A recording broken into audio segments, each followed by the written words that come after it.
All right, that gives me the Thunder for the next pick. No surprise here. Nothing bad to say. The window's open now.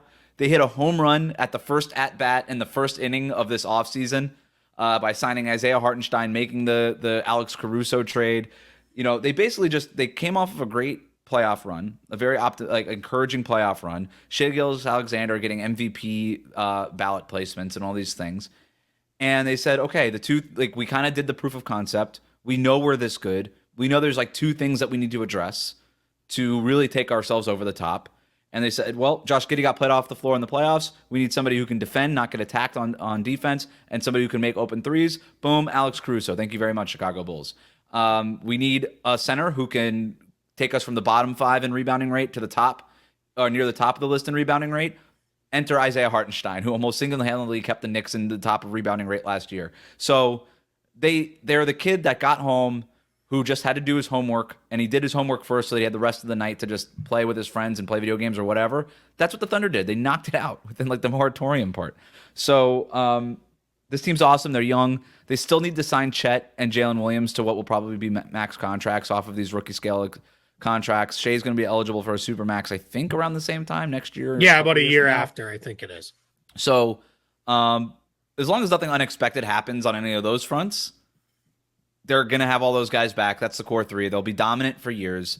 And even if something does happen, they still have so much draft picks and so many other things, so many other bites at the apple that they might actually be able to afford losing one of those guys and still sort of reload. This team is just loaded with draft picks. They have 1 billion draft picks over the next billion years. Nothing bad to say about the Thunder. Yeah, it's funny because the single biggest question I see from people, I feel like it's almost like they're trying to talk themselves into why they might not be as good as we all think. It's like, well, isn't their secret weapon how great Chet Holmgren is offensively at the 5? And if you make him play the 4 because you signed Hartenstein, how's that gonna work? And my whole thing is, I'm like, those two guys are not going to play together for 35 minutes a night. Right. That's going to be probably an overlap of maybe 10 minutes a night together, if that. So guess what? Holmgren's going to play the 5 plenty. I'm not even sold Hartenstein starts. So many people seem to think he's locked in. And I'm like, I think the Thunder are like, dude, we paid you what we paid you to get you. That doesn't mean, yes, I get it. For years and years and years in the NBA, contracts sometimes dictated who started. Not in this case. They paid him that to get him. And I think he's going to be like, cool, I'll come off the bench. I'm still going to play. So I don't really care. And you know what? That $30 million still cashes. It doesn't matter to me if I'm, starting or coming off the bench. But what they have now is this incredible versatility that they didn't have last year. They didn't have a way to match the biggest teams last year. And as much as that makes them a very good, really great mismatch on the offensive end, it did cause them issues defensively at times and did cause them issues on the glass. Well, now they have that. And like you said, there's no real holes now that you can be like, all right, bend everything away from Josh Giddey. Just keep an eye on him on those corner crash cuts. And as long as you account for that, we're not going to worry about him. I said this, the Thunder beat the Celtics in a regular season game because Josh Giddey made felt like 6 or 7 3-pointers, probably more like 4. But it felt like he was hitting all his threes.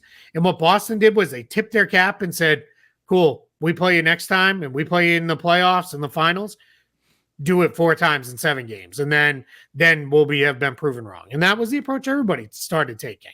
When games really mattered, especially in the playoffs, it was, just don't guard the guy. We're going to gum everything else up. We're going to make it a mess for SGA on drives and all that stuff. I think they have the ability, if they need to kind of do whatever they need. If they're like, man, we need to replace Lou Dort because we just need a bigger guy, like a guy who can do this. Or we need one more ball handler who's a really competent shooter. Well, they'll go get it. They've got the matching salaries. They've got the draft picks. Yep.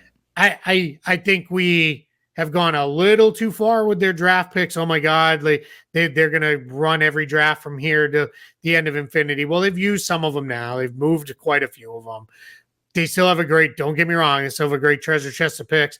Picks are not all that. Like if you look at their picks, the Clippers, as they started to step back, that one looks a little bit better. But some of them are like, are these teams really going to be bad? I don't know. So I don't know that, this is not the Celtics holding the Nets picks. Right. A decade ago. This is like all right, these are pretty good picks and we'll see what they become. But man, when your team's built around a superstar who's like just entering the edges of his prime years, like, let's go. And then Holmgren's great. Jalen Williams is awesome. The other Jalen Williams is good too. Like, I mean, this team's just, they've got shooting, they've got defense, they've kind of got everything you need. And I'll say their windows today through, I'm going to give it like 5 more years. Yeah. Now, it can go wrong. A lot of stuff could get sideways.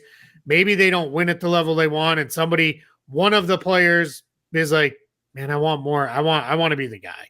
Right. Like, I want to be the one. Maybe that is the way it goes. But as it looks today, there's no indications of that. Let's go. This team's going to be terrific. 100% agree. Just to go back to the Alex Caruso thing there, too. Like, when Giddey got played off the floor, they had to go to Isaiah Joe, who's a great three-point shooter. I'm still not sure he's ever missed a three-pointer because I haven't seen it. And so every time I watch, I'm like, oh, he's a 48% shooter, or whatever, 40% shooter. I'm like, he makes all the ones I watch when I'm watching on TV. Feels like it, yeah. That's all he does, right? He's not a rebounder. He's not a defender.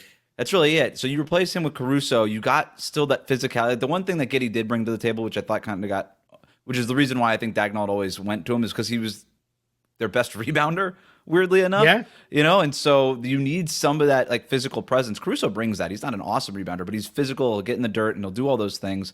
And then you're exactly right. You pay Hartenstein $30 million to match up with the Nuggets or to match up with the Timberwolves. You basically lost your playoff series against Dallas because you couldn't rebound the ball. So you just cleaned up all these issues.